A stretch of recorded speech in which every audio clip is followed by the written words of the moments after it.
Bismillahirrahmanirrahim.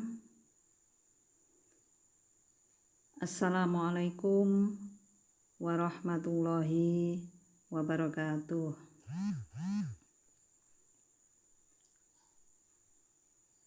Selamat pagi anak-anak. Kita berjumpa lagi pada pembelajaran tema 1, subtema 3, bersyukur atas keberagaman pembelajaran 3. Sebelum pembelajaran kita lanjutkan, mari kita berdoa terlebih dahulu. Berdoa mulai.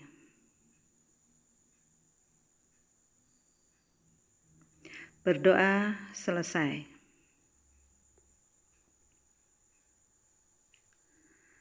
Pada pembelajaran 3 ini, kita akan belajar tentang yang pertama, mendengarkan teks lisan. Nanti kalian akan mendengarkan dan mencermati apa yang dibaca oleh Bu Guru.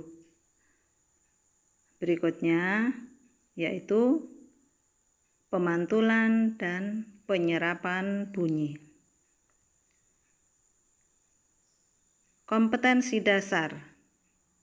Pada pembelajaran ini ada bahasa Indonesia dan juga IPA. Pada bahasa Indonesia ada KD 3.2, mencermati keterhubungan antar gagasan yang didapat dari teks lisan, tulis, atau visual. KD 4.2, menyajikan hasil pengamatan tentang keterhubungan antar gagasan ke dalam tulisan. IPA ada KD 3.6, menerapkan sifat-sifat bunyi dan keterkaitannya dengan indera pendengaran. 4.6, menyajikan laporan hasil percobaan tentang bunyi. Tujuan pembelajaran. Setelah mempelajari materi ini, siswa dapat 1. Menemukan gagasan pokok dan gagasan pendukung dari teks lisan. 2. Dapat melakukan percobaan, pemantulan, dan penyerapan bunyi. Nah, anak-anak, sekarang kalian mendengarkan teks lisan yang akan Bu Guru bacakan dengan judul Tradisi Fahombo dari Nias. Ada 4 paragraf di sini yang Bu Guru bacakan ya di teks lisan ini. Diperhatikan yaitu yang paragraf pertama, tradisi lompat batu atau Fahombo adalah salah satu tradisi yang berasal dari Nias, Sumatera Utara. Tradisi ini biasanya dilakukan para pemuda dengan cara melompati tumpukan batu setinggi 2 meter dan setebal 40 cm. Untuk menunjukkan bahwa mereka sudah pantas untuk dianggap dewasa secara fisik. Itu artinya sang pemuda kelak akan menjadi pemuda pembela kampungnya jika ada konflik dengan warga desa lain. Tradisi lompat batu merupakan salah satu tradisi yang cukup terkenal di Nias. Selain ditampilkan sebagai acara adat, tradisi lompat batu ini juga bisa menjadi pertunjukan yang menarik, khususnya bagi para wisatawan yang datang ke sana. Pada paragraf kedua, perlu diketahui bahwa tradisi lompat batu ini tidak terdapat di semua wilayah Nias. Tradisi ini hanya terdapat di kampung-kampung tertentu saja, seperti di wilayah Teluk Dalam. Di samping itu, tradisi ini hanya boleh diikuti oleh kaum laki-laki saja.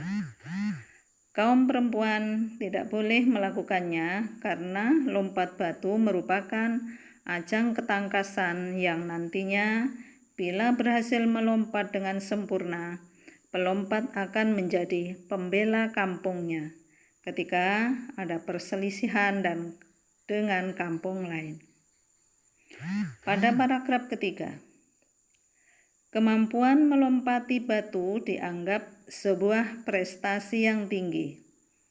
Oleh karena itu, pemuda yang telah berhasil melompati batu pada kali pertama bukan saja akan menjadi kebanggaan dirinya sendiri, tetapi juga bagi keluarganya.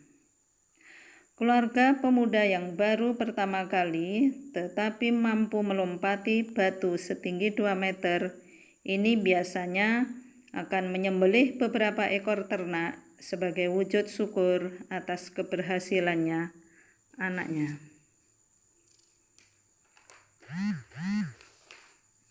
Pada paragraf keempat, paragraf terakhir. Karena suatu kebanggaan, setiap pemuda tidak mau kalah dengan pemuda yang lain. Sejak umur 7-12 tahun, para anak laki-laki sudah mulai berlatih dengan bermain melompati tali. 2 orang teman memegang masing-masing ujung tali, sedangkan anak yang lain melompatinya secara bergilir. Ada pula yang berlatih dengan cara menancapkan 2 tiang sebelah menyebelah, membuat batu tumpuan lalu melompatinya. Latihan tersebut dimulai dari yang rendah dan lama-lama ditinggikan. Mereka bermain dengan semangat, kebersamaan, dan perjuangan. Nah, anak-anak, ini adalah teks lisan yang kalian perlu cermati, diperhatikan, dan dicari gagasan pokok dan gagasan pendukung di masing-masing paragraf. Seperti yang pertemuan sebelumnya kita sudah pelajari tentang gagasan pokok dan gagasan pendukung. Baiklah, Bu Guru ulang lagi pada pertemuan kali ini tentang gagasan pokok dan gagasan pendukung. Apa itu gagasan pokok? Gagasan pokok adalah ide utama yang dibahas dalam sebuah bacaan. Jadi gagasan pokok adalah ide utama yang dibahas dalam suatu bacaan. Kemudian ada juga gagasan pendukung.